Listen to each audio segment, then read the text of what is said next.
Hello all. Engineering third phase അലോട്ട്മെന്റും medical first phase അലോട്ട്മെന്റിന്റെ മുമ്പ് വരുന്നതുമായി ബന്ധപ്പെട്ട് നമ്മൾ വീഡിയോസ് ചെയ്തിരുന്നു. അപ്പോൾ ഇപ്പൊ രണ്ടും ഒപ്പമാക്കിയിട്ടുണ്ട്. ഇപ്പോൾ medical first allotment provisional list വന്നിട്ടുണ്ട്. അതായത് മെഡിക്കൽ സീറ്റ് കിട്ടിയ ആളുകളൊക്കെ engineering third allotment automatically deleted ആയി പോകും. ഇത് പ്രൊവിഷണൽ ആണ്, ഇനിയും മാറ്റങ്ങൾ വരാം. പക്ഷേ അതിൽ നിന്നൊരു ട്രെൻഡ് നമുക്ക് മനസ്സിലാക്കാൻ പറ്റും. അപ്പോൾ ഇത് നമ്മൾ ഈ വീഡിയോയിലൂടെ നമ്മൾ ചെയ്യാൻ ഉദ്ദേശിക്കുന്ന കാര്യം എന്താണെന്ന് വെച്ചാൽ, എഞ്ചിനീയറിംഗിൽ എത്രത്തോളം സീറ്റുകൾ കൂടുതൽ വേക്കൻ്റ് ആയി വരും മെഡിക്കൽ അലോട്ട്മെന്റിൽ ഒരുപാട് ആൾക്കാർ പോകുമ്പോൾ, അതേപോലെ തന്നെ ബി ഫാമിൽ എത്രത്തോളം സീറ്റുകൾ വേക്കൻ്റ് ആയി വരും മെഡിക്കൽ അലോട്ട്മെന്റിൽ ഒരുപാട് ആൾക്കാർ പോകുമ്പോൾ, ഇൻ ജനറൽ എത്രത്തോളം സീറ്റുകൾ വേക്കൻ്റ് ആവും തുടങ്ങിയ ഒരു അനാലിസിസ് ആണ് ചെയ്യാൻ പോകുന്നത്. ഈ അനാലിസിസ് ഞാൻ ചെയ്തൊരു മെത്തഡോളജി ഞാൻ പറഞ്ഞുതരാം. അതായത് അപ്ലിക്കേഷൻ നമ്പേഴ്സ് എടുത്തു. ഈ അപ്ലിക്കേഷൻ നമ്പേഴ്സ് കോമൺ ആണ്. അപ്പോൾ ഈ ഒരു മെഡിക്കൽ റാങ്ക് ലിസ്റ്റിൽ വരുന്ന അപ്ലിക്കേഷൻ നമ്പേഴ്സ്, അതായത് മെഡിക്കൽ ഇപ്രാവശ്യം MBBS BDS കിട്ടിയ അപ്ലിക്കേഷൻ നമ്പേഴ്സിൽ എത്ര ആളുകൾക്ക് കഴിഞ്ഞ സെക്കൻഡ് ഫേസിൽ ഒരു അലോട്ട്മെന്റ് കിട്ടിയിട്ടുണ്ട് എന്നുള്ളത് നോക്കിയിട്ടാണ്. അപ്പോൾ അത്രയും സീറ്റാണല്ലോ ഏറ്റവും മിനിമം വേക്കൻ്റ് ആവുക. ഇത് നോക്കിയിട്ടാണ് ഞാൻ ഒരു അനാലിസിസ് നടത്തിയിട്ടുള്ളത്. സിമിലർ അനാലിസിസ് ബി ഫാമിനും അതേപോലെ മറ്റു കാര്യങ്ങൾക്കും ആർക്കിടെക്ചറിനൊക്കെ ചെയ്ത് നോക്കിയിട്ടുണ്ട്. വളരെ ഷോക്കിംഗ് ആയിട്ടുള്ള റിസൾട്ട്, ഞാൻ അൺഎക്സ്പെക്റ്റഡ് ആയിട്ടുള്ള റിസൾട്ട് ആണ് എനിക്ക് ഇതിൽ കിട്ടിയിട്ടുള്ളത്. ആദ്യം നമുക്ക് ബി ഫാമിൽ നോക്കാം. ഇപ്പോൾ ബി ഫാം റാങ്ക് ലിസ്റ്റിലുള്ള എത്ര ആളുകൾക്ക് ഇത്തവണ മെഡിക്കൽ പ്രൊവിഷണൽ അലോട്ട്മെന്റിൽ MBBS BDS കിട്ടിയിട്ടുണ്ട്? വെറും 45 ആളുകൾക്ക് മാത്രമാണ്. ഓൺലി 45. അതായത് MBBS BDS ഒക്കെ കിട്ടാൻ സാധ്യതയുള്ള പല ആളുകളും എന്ത് ചെയ്തിട്ടില്ല, അവർ ബി ഫാമിന് അപ്ലൈ ചെയ്തിട്ടേ ഇല്ല. വെറും 45 ആളുകൾ മാത്രമേ അപ്ലൈ ചെയ്തിട്ടുള്ളൂ. അപ്പോൾ ഇപ്രാവശ്യം ബി ഫാമിന് ഇപ്പോൾ കോഴിക്കോട് മെഡിക്കൽ കോളേജിൽ കഴിഞ്ഞ തവണ 1900 വരെയൊക്കെ പോയത് ഇത്തവണ 600 വരെയൊക്കെ സ്റ്റേറ്റ് മെറിറ്റിൽ പോയിട്ടുള്ളൂ എന്നുള്ളത് കണ്ടു. അപ്പോൾ വലിയൊരു ജമ്പ് നമ്മൾ ബി ഫാമിന് കാണുന്നുണ്ട്. ഇനി അടുത്തത് എഞ്ചിനീയറിംഗിനാണ്. എഞ്ചിനീയറിംഗ് സെക്കൻഡ് അലോട്ട്മെന്റ് റാങ്ക് ലിസ്റ്റിൽ മെഡിക്കൽ പ്രൊവിഷണൽ ഫസ്റ്റ് അലോട്ട്മെന്റ് കിട്ടിയ എത്ര ആളുകൾ സെക്കൻഡ് അലോട്ട്മെന്റ് അവർക്ക് എഞ്ചിനീയറിംഗ് ഒരു സീറ്റ് കിട്ടിയിട്ടുണ്ട്. അപ്പോൾ ആ സീറ്റാണല്ലോ ബ്ലോക്കായി നിൽക്കുന്ന ആ സീറ്റാണല്ലോ പോവുക. അപ്പോൾ ആക്ച്വലി വലിയ നമ്പറാണ്, കുറച്ച് വലിയ നമ്പറാണ് ഞാൻ എക്സ്പെക്ട് ചെയ്തത്. പക്ഷേ അത്രയൊന്നും സംഭവിച്ചിട്ടില്ല.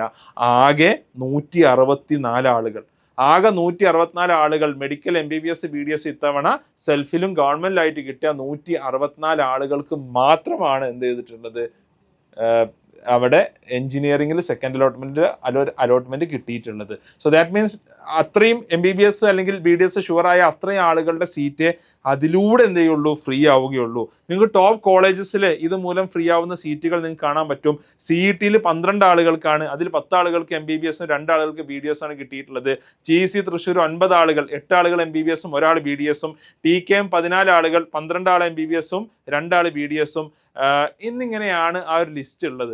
അതായത് നമ്മൾ ഉദ്ദേശിച്ച വലിയൊരു number of jump medical allotment provisional allotment നടക്കുന്നത് കൊണ്ട് ഉണ്ടാവുന്നില്ല എന്നുള്ളതാണ് ഇതിൽ നിന്ന് കിട്ടുന്ന ഒരു ഷോക്കിംഗ് ആയിട്ടുള്ള ഒരു യാഥാർത്ഥ്യം എന്നുള്ളത്. അപ്പോൾ ഇതിന്റെ പോസിബിൾ സിനാരിയോസ് എന്താണ്? അതായത് may be medical second and third allotment കഴിയുമ്പോഴേക്ക് കൂടുതൽ സീറ്റുകൾ അവിടെ ഫില്ലായേക്കാം. ദാറ്റ് മീൻസ് മേ ബി ഒരു എന്താ പറയുക, അലൈഡ് കോഴ്സുകൾ, ആയുഷ് കോഴ്സുകളൊക്കെ വരുമ്പോൾ കൂടുതൽ സീറ്റുകൾ അവിടെ ഫില്ലായേക്കാം. പക്ഷെ അവിടെയും വേറൊരു ട്രെൻഡ് ഉണ്ട്. ആ ട്രെൻഡ് ഞാൻ അടുത്ത ഒരു മിനിറ്റ് കൊണ്ട് ഞാൻ പറയാം. ഓക്കെ, അതോടൊപ്പം തന്നെ സെക്കൻഡ് ഫേസിൽ അഡ്മിഷൻ എടുക്കാത്ത ഒരുപാട് ആൾക്കാരുണ്ടാവാം. അവർ ഇപ്പോൾ മേ ബി മെഡിസിൻ അല്ലെങ്കിൽ എഞ്ചിനീയറിംഗ് റിപ്പീറ്റിങ്ങിനൊക്കെ പോയ ഒരുപാട് ആൾക്കാർ ഉണ്ടായേക്കാം. അപ്പോൾ അത്തരം ആളുകളും എന്ത് ചെയ്യും, ഇതിൽ നിന്ന് സ്വാഭാവികമായിട്ട് ഔട്ടാവും. ആ സീറ്റ്സും വേക്കൻ്റ് ആയിട്ട് വരും. അതേപോലെ തന്നെ അതർ സ്റ്റുഡൻസ് ഉമേ റിപ്പീറ്റ്, ഒരു ബോർഡർ ലൈനൊക്കെ നിൽക്കുന്ന ഇനി റിപ്പീറ്റ് ചെയ്യാൻ സാധ്യതയുള്ള സ്റ്റുഡൻസ് ഉണ്ടാവും, അവരുടെ സീറ്റ്സും വേക്കൻ്റ് ആവാം.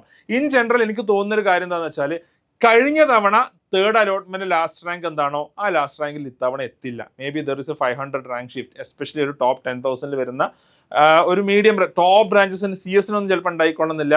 പക്ഷേ ഞാനത് EC-ക്ക് കാണുന്നുണ്ട്. അതേപോലെ തന്നെ ഒരു മീഡിയം കോളേജിൽ EC അല്ലെങ്കിൽ ഒരു ടോപ്പ് കോളേജസിൽ ഇപ്പോൾ സിവിൽ പോലത്തെ ബ്രാഞ്ചസ്, ഇപ്പോൾ CET-യിലെ സിവിൽ, ഇങ്ങനത്തെ ബ്രാഞ്ചസിനൊക്കെ നമ്മൾ എന്ത് ചെയ്യുന്നുണ്ട്, അത്തരം ഒരു സിനാരിയോ കാണുന്നുണ്ട്. അപ്പോൾ കഴിഞ്ഞ തേർഡ് അലോട്ട്മെന്റിനെ പോലെ ഉണ്ടാവില്ല എന്നുള്ളതാണ് യാഥാർത്ഥ്യം. ഇവിടെ ഒരു ഞാനിങ്ങനെ ആലോചിച്ചിരുന്നു, ഇപ്പോൾ ഒരു ആയുഷ് അലോട്ട്മെന്റ്സ് കഴിഞ്ഞിട്ടാണ് ഇത് വരുന്നതെന്നുണ്ടെങ്കിൽ മേ ബി കുറച്ചും കൂടി ഒരു ഷിഫ്റ്റ് ഉണ്ടായേക്കാം.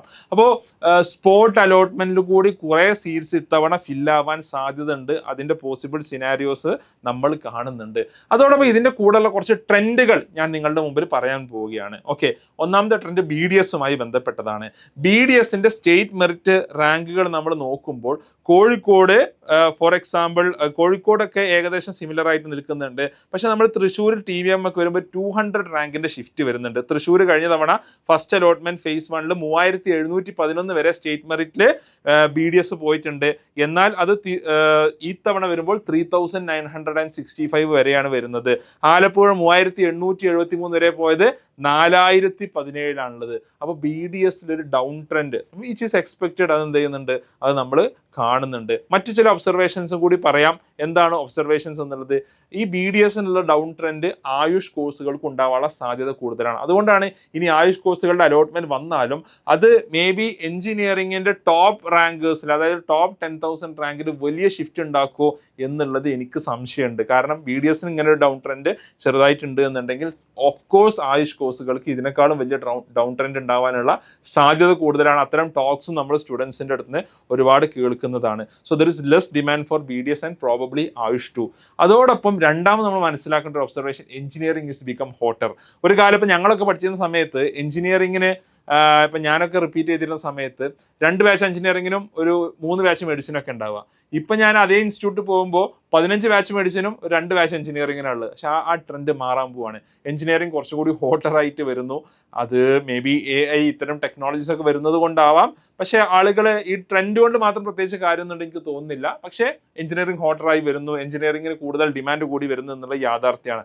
മൂന്നാമത്തെ എനിക്ക് തോന്നുന്നത് ഒരു ഫാർമസി ആൻഡ് അതേപോലെ അലൈഡ് കോഴ്സസിന് കുറച്ചുകൂടി ഡിമാൻഡ് കൂടി വരുന്നു. ഫാർമസിയുടെ റാങ്ക് ഒരു ഡ്രാസ്റ്റിക് ഷിഫ്റ്റ് ആണ് വന്നിട്ടുള്ളത്. എനിക്ക് തന്നെ മനസ്സിലാവുന്നത് എന്താണ് ഇത്ര വലിയ ഷിഫ്റ്റ് വന്നിട്ടുള്ളത് എന്നുള്ളത്. മേ ബി അലൈഡ് കോഴ്സിന്റെ അലോട്ട്മെന്റ് കൂടി വരുമ്പോൾ ഫാർമസി കുറച്ചും കൂടി താഴേക്ക് വന്നേക്കാം, കുറച്ചുകൂടി ആൾക്കാർ ഡൈവേഴ്സിഫൈ ചെയ്ത് പോയേക്കാം. എന്നാലും ഇൻ ജനറൽ അലൈഡ് കോഴ്സുകൾക്ക്, ഞാൻ പറയുന്നത് ആയുഷ് BDS പോലെയുള്ള ഡോക്ടർ ആവാനുള്ള കോഴ്സുകൾക്ക് പുറമെയുള്ള അലൈഡ് കോഴ്സസിന് കുട്ടികളുടെ ഇടയിൽ കുറച്ചൊരു അപ് ട്രെൻഡ് നമ്മൾ കാണുന്നുണ്ട്. Which is right or wrong എന്നുള്ളത് മറ്റൊരു വിഷയമാണ്.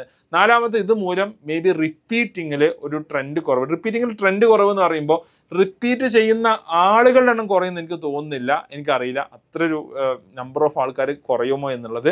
പക്ഷേ റിപ്പീറ്റ് ചെയ്യുന്ന ടോപ്പേഴ്സിന്, അല്ലെങ്കിൽ ഒരു മേ ബി ഒരു ഫാർമസി കിട്ടിയ ഒരാൾ, അല്ലെങ്കിൽ മേ ബി ഒരു അലൈഡ് കോഴ്സ് കിട്ടിയ ഒരാൾ പിന്നെ റിപ്പീറ്റ് ചെയ്യുന്നു, അല്ലെങ്കിൽ സൂപ്പർ റിപ്പീറ്റ് ചെയ്യുന്നു, അത്തരം ഒരു ട്രെൻഡ് കുറയുന്ന ഒരു സാധ്യത നമ്മൾ ഈ റാങ്ക് ലിസ്റ്റ് നമ്മൾ ഒബ്സർവ് ചെയ്യുന്നുണ്ട്. ഓക്കെ, പക്ഷേ ഇത് കുറച്ചും കൂടി കോച്ചിങ് സെന്റേഴ്സിന്റെ നമ്പേഴ്സും അവരുമായിട്ടുള്ള ഒരു ഇന്ററാക്ഷനിലൂടെയൊക്കെയാണ് കുറച്ചും കൂടി വിസിബിൾ ആവുക. പക്ഷേ അങ്ങനെ ട്രെൻഡ് വരുന്നൊരു സാധ്യത ഞാൻ കാണുന്നുണ്ട്. ഓക്കെ, സോ ഇതാണ് എൻ്റെ ഒബ്സർവേഷൻ. നിങ്ങളുടെ ഒബ്സർവേഷൻസ് താഴെ കമൻറ്റ് ചെയ്യുക. പക്ഷെ എനിക്ക് തോന്നുന്നത് എഞ്ചിനീയറിംഗിന് ഒരു മോപ്പപ്പ് അലോട്ട്മെന്റ് റൗണ്ട് കൂടി, സ്പോർട്ടിന് പുറമെ ഒരു മോപ്പപ്പ് അലോട്ട്മെന്റ് റൗണ്ട് കൂടി അനുവദിക്കേണ്ടത് അത്യാവശ്യമാണ്. മേ ബി ക്ലാസ്സസ് തുടങ്ങിയിട്ടായാലും ഇത്തരം ഒരു റൗണ്ട് കുട്ടികൾക്ക് നൽകുമ്പോഴാണ്, ഒരു സെൻട്രലൈസ്ഡ് റൗണ്ട് കുട്ടികൾക്ക് നൽകുമ്പോഴാണ് ഈ അലൈഡ് കോഴ്സ് കഴിഞ്ഞ് കുറച്ചുകൂടി അർഹരായിട്ടുള്ള കുട്ടികൾക്ക് ഈ സീറ്റ് കിട്ടുക എന്ന അഭിപ്രായം കൂടി, നേരത്തെ ഞാൻ പറഞ്ഞ അഭിപ്രായമാണ്. ആ അഭിപ്രായം വീണ്ടും ആവർത്തിച്ച് കൊണ്ട് ഈ വീഡിയോ അവസാനിപ്പിക്കുകയാണ്. നിങ്ങളുടെ സംശയങ്ങൾ, നിങ്ങളുടെ ചോദ്യങ്ങൾ, നിങ്ങളുടെ അഭിപ്രായങ്ങൾ താഴെ കമൻറ്റ് ചെയ്യാൻ മറക്കണ്ട. Okay, thank you, by.